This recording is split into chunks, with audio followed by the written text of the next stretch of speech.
Hello everyone, स्वागत है आपका आपके अपने educational channel iconic Sangeeta maths academy में। तो देखिए, आज हम लोग क्या करने वाले हैं।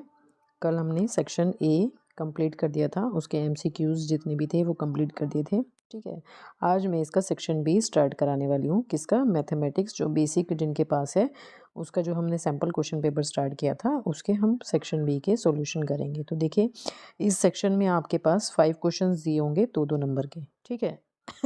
तो आपको ये बात ध्यान रखनी है कि जब आपके पास 2 नंबर का क्वेश्चन आए तो उस क्वेश्चन को ज़्यादा लंबा खींचने की कोशिश ना करें और ज़्यादा छोटा भी ना करें। ठीक है, तो देखिए हमारे पास फर्स्ट क्वेश्चन गिवन है इसमें, यानी 21 क्वेश्चन गिवन है। फॉर व्हाट वैल्यूज ऑफ के will the following pair of linear equation have infinitely many solution. तो देखिए, इनफाइनाइटली मैनी सॉल्यूशन के लिए पहले तो आपको कंडीशन पता होनी चाहिए कि क्या होती है। इसके लिए कंडीशन होती है A1/E2 is equals to B1/B2 is equals to C1/C2। ये कंडीशन होनी चाहिए। तो इस कंडीशन के लिए हमें क्या करना होगा, जो भी हमें इक्वेशंस दी हैं इनसे हम क्या करेंगे, A1 A2 B1 B2 और C1 C2 ये वैल्यूज़ फाइंड आउट कर लेंगे। तो हमने यहाँ पर क्या कर दिया है, इस इक्वेशन को कंपेयर किया A1x plus B1y plus C1 से और ये वैल्यूज़ निकाली। सिमिलरली हमने सेकेंड क्वेश्चन को भी इक्वेशन को भी कंपेयर किया, तो हमारे पास A2 B2 C2 की वैल्यूज़ भी आ गई। ठीक है, अब जैसा कि मैंने अभी आपको बताया कि इक्वेशन क्या होनी चाहिए, इनफाइनाइट नंबर ऑफ सॉल्यूशंस, तो इसके लिए ये कंडीशन होनी चाहिए। तो मैंने यहाँ पे A1 और E2 की वैल्यू रख दी, वो K/12 हो गई। B1 B2 की वैल्यू 3/K हो गई और C1 C2 की वैल्यू ये हो गई। ठीक है, तो हमने क्या किया, इसमें से पहले 2 इक्वेशंस उठाई, जिससे कि हमें इन दोनों को क्रॉस मल्टीप्लाई करेंगे तो K² इज इक्वल्स टू 36 मिल जाएगा। तो K की वैल्यू प्लस माइनस 6 आ जाएगी। ठीक है, अब इसमें से प्लस वाली आएगी या माइनस की आएगी, इसको चेक करने के लिए हमने क्या किया, लास्ट वाली जो 2 इक्वेशंस हैं उनको भी उठा ली। क्या थी वो, 3/K is equals to K minus 3/K। तो K से K तो हो गया कैंसिल क्योंकि सेम है, तो हमारे पास K इज इक्वल्स टू 3 + 3 आ जाएगा, यानी 6 आ गया। तो it means K is equals two plus 6 जो है वो क्या होगा, K की वैल्यू होगी, जिसके लिए ये पेयर ऑफ लीनियर इक्वेशंस के सॉल्यूशन क्या होंगे, इनफाइनाइट होंगे। ठीक है, नेक्स्ट क्वेश्चन है इसमें हमारे पास, in the following figure altitudes AD and CE। ठीक है, ये हमें एक फिगर दे रखी है, इसमें ऑल्टीट्यूड है AD और CE ऑफ ट्राइंगल ABC। ये क्या कर रहे हैं, ऑल्टीट्यूड्स एक दूसरे को इंटरसेक्ट कर रहे हैं। तो हमें क्या शो करना है, हमें ये शो करना है कि triangle triangle ABD, triangle AB और D है ना, सिमिलर है किसके, ट्राइंगल CBE के, है ना। ये वाले दोनों ट्राइंगल्स आपस में कैसे हैं, सिमिलर हैं। ठीक है, और इसी तरह से हमें दूसरा क्या प्रूव करना है इसमें, ट्राइंगल PDC, ट्राइंगल PDC, ये छोटे वाला जो ट्राइंगल है ये ट्राइंगल BEC के सिमिलर है। ठीक है, तो हमने यहाँ पे क्या किया, देखिए ट्राइंगल ABD और CBE की अगर हम बात करें तो ये एंगल हमारा क्या है, 90 है ना, और एंगल CEB हमारा 90 है, और एंगल ये वाला जो एंगल है ये भी हमारा क्या है, 90 है। तो अगर ये 90 हैं दोनों के दोनों, और दोनों में एंगल B क्या है, कॉमन है, दोनों में क्या है, दोनों ट्राइंगल्स में आ रहा है ये। देखिए, अगर हम किसकी बात कर रहे हैं, ट्राइंगल ABD की बात कर रहे हैं और BEC की बात कर रहे हैं, तो ये वाला एंगल दोनों में आ रहा है, तो दोनों में आ गया है ना। तो हमारे पास 2 चीज़ें आ गई, ये वाला एंगल और ये वाला एंगल। तो एंगल क्राइटेरिया से सिमिलैरिटी के ये दोनों ट्राइंगल्स क्या हो जाएंगे, सिमिलर हो जाएंगे। ठीक है, सिमिलरली हमने क्या किया, और जो ट्राइंगल PDC और BEC था उसमें भी ट्राइंगल PDC और BEC क्या है, 90 के इक्वल हैं, और एंगल C दोनों में कॉमन है। देखिए, ये वाला जो एंगल है, ये वाला एंगल हमारा दोनों में क्या है, कॉमन है, इस वाले ट्राइंगल में भी और इस वाले ट्राइंगल में भी, दोनों में कॉमन है ना। तो यहाँ से भी हमें क्या मिल गया कि एंगल क्राइटेरिया से सिमिलैरिटी के ये दोनों ट्राइंगल्स कैसे हैं, सिमिलर हैं। ठीक है, नेक्स्ट क्वेश्चन है हमारे पास इसमें, इसी के और पार्ट में है। ठीक है, यानी अगर आप वो ना कर पाएँ तो इसको भी कर सकते हैं। In the given figure D is parallel to DE, ये जो DE है ये AC के पैरेलल है। ठीक है, and DF is parallel to AE, ये इसके पैरेलल दिया है। तो हमें प्रूफ करना है BF/FE is equals to BE/EC, है ना, ये प्रूफ करना है हमें। ठीक है। तो जो जो चीज़ें गिवन थी वो हमने यहाँ पर लिख दी। अब देखिए जब हमारे पास क्या होता है किसी भी ट्रायंगल में हमारे पास जो लाइंस पैरेलल होती हैं, देखिए ये लाइन कह रहे हैं कि ये वाली लाइन इसके पैरेलल है, तो इट मीन्स जब हम ये यहाँ पर देखिए line drawn parallel to one side of triangle intersect the other two sides, ये क्या करती हैं अदर दो साइड्स को क्या कर देती हैं इंटरसेक्ट कर देती हैं और it divides the other side in same ratio, ये क्या करती हैं सेम रेशो में उसको डिवाइड कर देती हैं। तो इट मीन्स जब हम ट्राइंगल ए बी सी की ही बात कर रहे हैं तो B E upon E C is equals to B D upon D A हो जाएगा। ये हो गया, देखिए इसे हमने इक्वेशन नंबर 1 मान दिया। ठीक है। सिमिलरली अगर हम ट्राइंगल ए ई बी की बात करें, किसके ट्राइंगल ए ई बी की बात करें, तो यहाँ पर भी सेम रीजन लगाएंगे तो B F upon F E is equals to B D upon D A के हो जाएगा, वो मैंने यहाँ पर लिख दिया है। ठीक है। अब फ्रॉम इक्वेशन 1 एंड 2 देखिए ये वाली जो इक्वेशन है और ये वाली इक्वेशन जो है, इन दोनों को अगर हम कंपेयर करें तो दोनों के राइट हैंड साइड इक्वल हैं। क्या है? इक्वल हैं, जो कि मैंने यहाँ पर लिख दिया। देखिए ये इसके इक्वल है और ये इसके इक्वल है, तो जब ये आपस में इक्वल हैं तो ये किसके इसके इक्वल हो जाएगा। तो यही चीज़ हमें क्या करनी है प्रूव करनी है, तो ये हमारा प्रूव हो गया। ठीक है। नेक्स्ट क्वेश्चन है हमारे पास इसमें 23 two concentric circles are of radii 5 centimetre and 3 centimetre. दो हमें कॉन्सेंट्रिक सर्कल्स दिए हैं जिसमें एक की रेडियस 3 है और एक की रेडियस 5 है। तो find the length of the chord of the larger circle. ये जो हमारा लार्जर सर्कल है, थोड़ा ऊपर कर लेते हैं, ये जो हमारा बड़े वाला सर्कल है इससे जो कॉर्ड बन रही है जो कि छोटे वाले सर्कल को टच कर रही है, ठीक है, इस कॉर्ड की हमें लेंथ निकालनी है। ठीक है।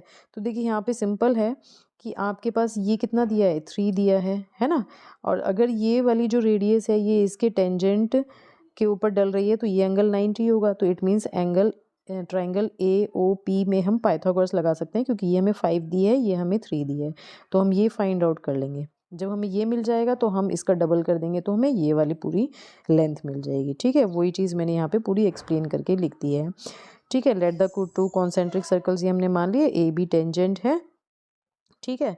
ओ बी क्या है, ए बी पर perpendicular, O P A B पर परपेंडिकुलर है, तो यहाँ से हमने ए पी की वैल्यू निकाल दी।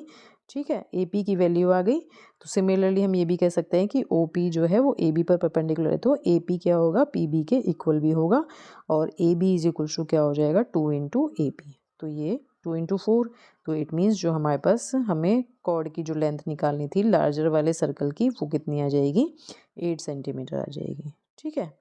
नेक्स्ट क्वेश्चन की तरफ बढ़ते हैं। नेक्स्ट क्वेश्चन है हमारे पास इसमें, if cot is equals to cot theta is equals to 7/8 then evaluate 1 plus sine theta into 1 minus sine theta upon 1 plus cos theta into 1 minus cos theta. ठीक है।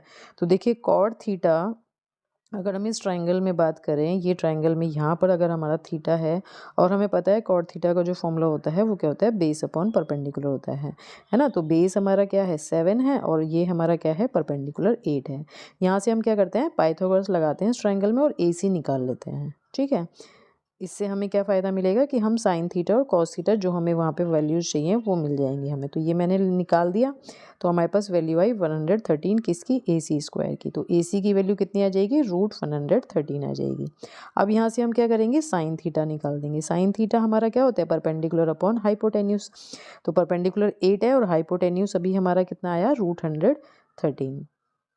ठीक है। और cos theta is equal to क्या होता है base upon hypotenuse, तो base कितना है 7 और हाइपोटेन्यूज √113। अब कॉस थीटा साइन थीटा की जब हमें वैल्यूज़ मिल गई तो ये क्या करेंगे हम इसमें पुट अप कर देंगे, किसमें इसमें पुट अप कर देंगे, या फिर हम इसको थोड़ा सा सॉल्व कर देते हैं simplify 1 plus sine theta into 1 minus sine theta 1 minus sine square theta हो जाएगा। कैसे a plus B into A minus B किसके इक्वल होता है बताइए जल्दी से, ये होता है a square minus B square के इक्वल होता है ना। तो 1 का स्क्वायर तो 1 ही हो जाएगा और साइन थीटा का स्क्वायर साइन स्क्वायर थीटा हो जाएगा। तो यहाँ पर हम साइन स्क्वायर थीटा और कॉस स्क्वायर थीटा की ये वैल्यूज़ रख देंगे।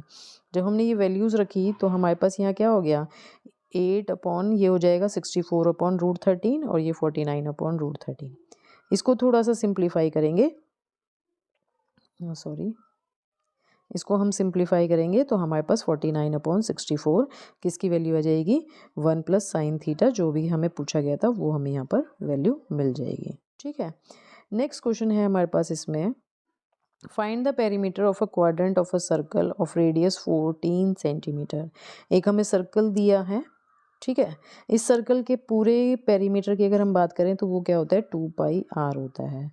और इन्होंने क्वाड्रेंट की बात करी है, तो यानी इसका जो ये वाला पार्ट है ना, ये वाला जो पार्ट है, तो अगर ये वाले पार्ट की बात करिए इतने की, ये वाले जो शेड है, तो ये 1/4 हुआ, तो 2πr/4 करेंगे तो हमें ये वाली चीज़ मिलेगी अभी। तो अब हमें ये और ये भी चाहिए, कलर चेंज करके बताती हूँ मैं आपको, ये वाला और ये वाला भी चाहिए हमें, है ना। तो ये वाला जो पेरीमीटर है ये तो 2πr/4 हो गया, और ये r है, ये भी r है।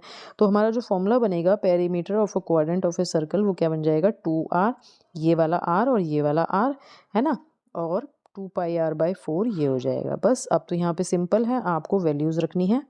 तो r की वैल्यू हमें क्या दी है 14 दी है, हम यहाँ पर क्या करेंगे 14 वैल्यू रख देंगे। यहाँ पर भी r की जगह हमने 14 रख दिया, पाई की वैल्यू हमने 22/7 रख दी। इसे सॉल्व सिंप्लीफाई करेंगे, ये 7 से 7 भी कट जाएगा, तो हमारे पास कितना आ जाएगा 28 + 22, और इसको सम करेंगे तो हमारे पास 50 सेंटीमीटर क्या आ जाएगा, पेरीमीटर आ जाएगा, किसका, उस क्वाड्रेंट का पेरीमीटर आ जाएगा। ठीक है। इसी के और में एक और क्वेश्चन गिवन है आपको, what is the diameter of a circle whose area is equal to the sum of the areas of 2 circles of radii. मतलब ये कह रहे हैं कि 2 सर्कल्स दिए हैं, ठीक है, इनकी रेडियस 24 और 7 है, ठीक है। अब इन दोनों के एरिया के सम के इक्वल एक तीसरा सर्कल है, ठीक है, उसका एरिया है। तो हमें क्या करना है, डायमीटर निकालना है इस बड़े वाले का, ठीक है। तो हम क्या करते हैं, let the circle whose area is equal to the sum of the areas of two circles 24 और सेंटीमीटर, उसका एरिया हम A3 मान लेते हैं और रेडियस R3 मान लेते हैं। अब हमें चूँकि गिवन है क्या कि एरिया ऑफ सर्कल जो हमने निकालना है उसका, वो किसके इक्वल है 24 सेंटीमीटर वाले के और 7 सेंटीमीटर वाले के। तो एरिया का फॉर्मूला क्या होता है πr²। तो इस वाले का हमने रेडियस क्या लिया है r3, तो πr3² हो जाएगा। इसका क्या हो जाएगा πr1², इसका πr2²। ठीक है, यहाँ से हम पाई कॉमन ले लेंगे, तो पाई से पाई हमारा क्या हो जाएगा कैंसिल, तो r3² = r1² + r2²। r1 की स्क्वायर की वैल्यू ये हो जाएगी और r2² की वैल्यू 49 हो जाएगी। इन दोनों को ऐड करेंगे तो आपके पास 625 आएगा। 625 आ गया तो हमारे यहाँ पे क्या मिल जाएगी, वो जो बड़े वाला सर्कल है उसकी रेडियस मिल गई। क्या मिल गई, रेडियस मिल गई। अब पूछी क्या है इन्होंने, इसकी डायमीटर पूछी है। तो डायमीटर का मतलब हमें इसे क्या करना होगा, डबल कर देना होगा। तो हम 2 × 25 कर देंगे तो हमारे पास डायमीटर कितना आ जाएगा 50 सेंटीमीटर आ जाएगा। ठीक है, तो सेक्शन बी में इतने ही क्वेश्चन से। आई होप आप लोगों को ये अच्छे से क्लियर हुआ हो। अगर आपको फिर भी कोई भी डाउट आता है तो प्लीज़ आप मुझे कमेंट करके पूछ सकते हैं। तो मिलते हैं नेक्स्ट वीडियो में इसके सेक्शन सी के साथ। तब तक के लिए बाय।